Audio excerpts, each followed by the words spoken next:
Peter, when did you decide to pursue ministry as your life's work?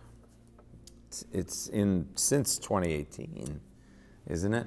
When the Lord would not allow me to do anything else. I think Spurgeon was right when he said, if a man can do anything but preach, let him do that thing, because to enter into this lightly is a fool's errand. That's a good quote. And I tried as hard as I could to Jonah this thing and half Jonah this and go halfway, I'm kind of doing it.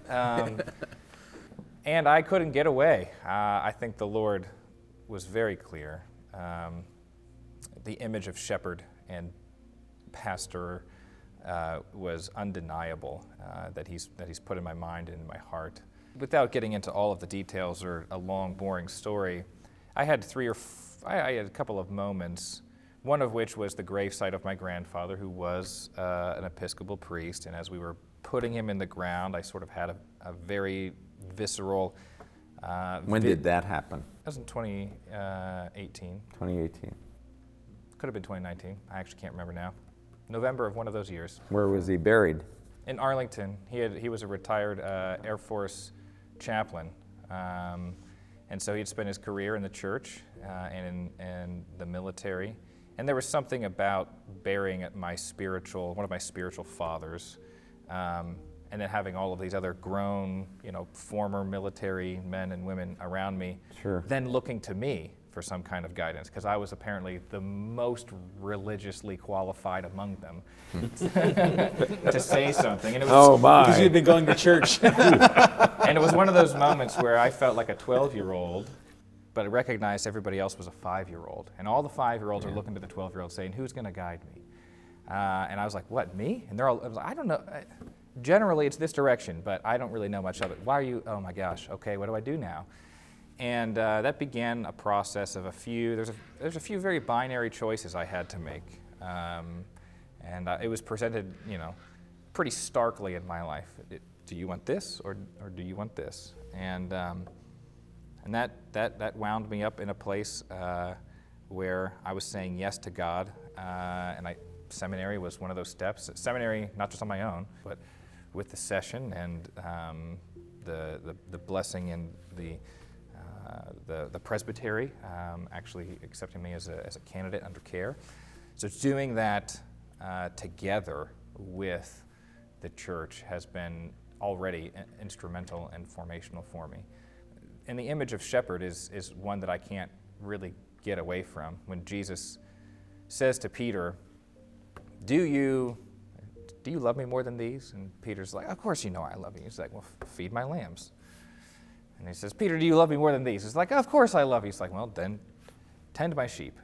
And he says, Peter, do you really love me more than these? And Peter's hurt. And he says, Lord, you know all things. Of course, you know that I love you. And he says, then feed my sheep. And there's this, I'm not trying to read too much into that progression, and I know I haven't actually studied that in the Greek yet, but feeding lambs, tending sheep, and feeding sheep seems to me to have a natural progression to it. You care for the youngest by feeding them because they can't care for themselves. You learn to tend and be around what the actual shepherd is doing, and then you're actually charged with the care of the utmost. And as learning to be an under-shepherd of the shepherd, I think I'm struck by every moment along the way. When David is anointed king over Israel, he's called to be a shepherd. Shepherd language is used. And then David turns around in Psalm 23 and says, but you're the shepherd. You are my shepherd, Lord, right? And then when Jesus calls the disciples and uses that same shepherding language and then says, I am the good shepherd, right? There's this shepherd and under-shepherd, capital S and lowercase s, and that's an immensely humbling and terrifying thing. It is. I don't know if you felt terrified or you feel terrified. I feel terrified by it. It's like, taking care of yourself is hard enough. Taking care of a couple of kids and a house and a mortgage and just mowing the lawn sometimes is hard enough.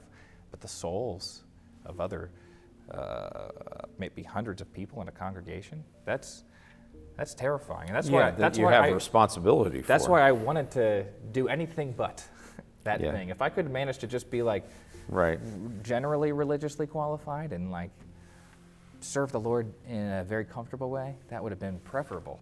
Talking about pastoral preparation, which is what I'm doing Obviously, right now, we're actually here at the seminary where I'm learning, thinking about what maybe could have gone better in COVID. It's been a very interesting learning. It's a preparation time where I haven't had to carry any of the freight of real pastoral office. I have acted in a pastoral role with the kids. I've been an extension of the staff, and in some ways an extension of Nate's office, but I'm not the pastor, so the decisions don't fall on me. I don't carry any of that weight, but I watch it happen. Two things kind of happen simultaneously. One, I'm up against my natural tendency, which I think there was a term coined sometime in the 90s where, you've got the golden rule, right? Do unto others as you would have them do unto you. But then, you got the platinum rule. Did you know about this? There's one up from the golden rule. I don't know if you knew this, but Jesus was one step down from the real thing, which is do unto others before they do to you. That's the Wolling rule. That's the iron rule. Do it to them before they have a chance to do it to you. It's a very psychologized understanding. The platinum rule says, do unto others as they would have done unto them. Unto themselves. Yeah.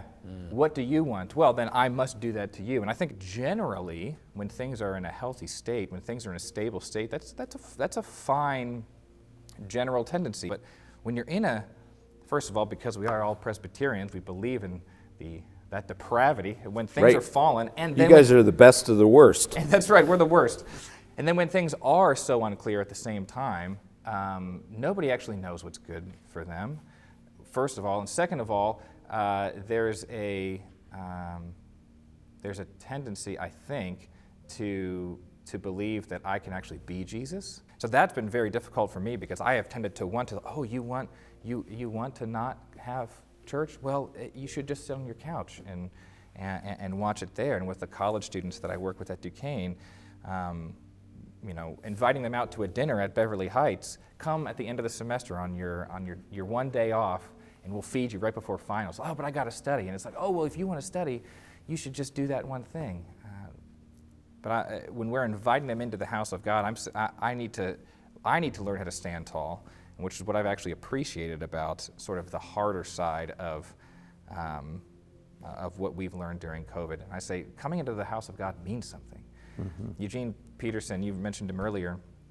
I just read in his memoirs, he was talking about, after World War II and then on the sort of, in the heart of the Cold War, he starts this Presbyterian church in his basement, Catacombs Presbyterian Church. And he has this realization one day that in the suburbs around where they're meeting in the basement of his house every Sunday, literally calling it the catacombs. And in the basements of everybody else's house are bomb shelters because they could afford and they had the space to do that. And he says, this is interesting, the kind of protection that they're looking for from nuclear fallout. There's a different kind of protection here in this basement. There's a different kind of death and safety that we have in the kingdom in the presence of God. And I'm not saying we run into that willy-nilly or with any kind of ignorance or certainly with an unfortunate kind of hardness that wounds people along the way. I certainly don't want that. But I've learned some hard lessons about if I'm too soft, if I'm too indulgent, if I give my kids all the candy they want, they will get sick and throw up. Peter's alluding to what I think is a rich vein. Yeah. If this is the pastor's study with the door open, come in and see some things. One of the things that I think is important to acknowledge when it comes to the role of pastor, and I've said this before in sermons and others places, and it's true. If that which is assumed is lost. So I don't want to assume that this is known by the congregation or by those who are outside of the church. Mm-hmm. What can be assumed is that the pastor is just like you and me. And in one sense, that's true. We're men. We're human beings. And we're not worthy of the task, but by grace God makes us worthy. But second of all, we are pastors because God requires us to see things differently. And that reminds me of a joke. One of my favorite comedians is Brian Regan, and he's having a conversation about art at a party. Mm-hmm. And they're talking about Picasso.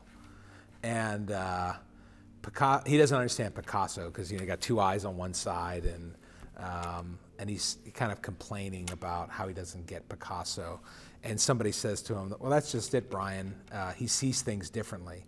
And so Regan says, well, then he shouldn't be making paintings if he sees things differently. He said, a good painting is when you see an apple on a table and then the painting, there's an apple. It looks like the apple, it's the same thing. Yeah. But the pastor is kind of strange like that. The pastor sees things differently. Yeah. And that makes the pastor And seem you want your strange. pastors to see things differently. Yeah, you do. Most of the time. Most of the time. Most of the Most time. of the time. I do. Until he sees something different than I see. Right. Yeah. It's true, yeah. You don't see COVID the way that I do. You don't see my relationship with my wife the way that I do. You don't see my relationship to my job the way that I do. Yeah. And as soon as that point of conflict comes up, that point of differentiation or distinction, Yeah. then the pastor is something perhaps other than the pastor. There's a threat there that can be threatening. But part of the job here is to see things with a God's eye view and to communicate that vision to God's people and to invite them into it. And to be able to, however, not come across in sort of a magisterial way. That's the real art, I think, the Spirit-inspired art. And your real point of success with the congregation is when in some way, and I don't know, I can't give you a profile of how to do that, you communicate to the congregation that you have, not to put too fine a point on it, their eternal future utmost in your mind and in your heart and in what you do and say. And when that gets communicated, that builds trust on their part in you as their shepherd, and they'll follow.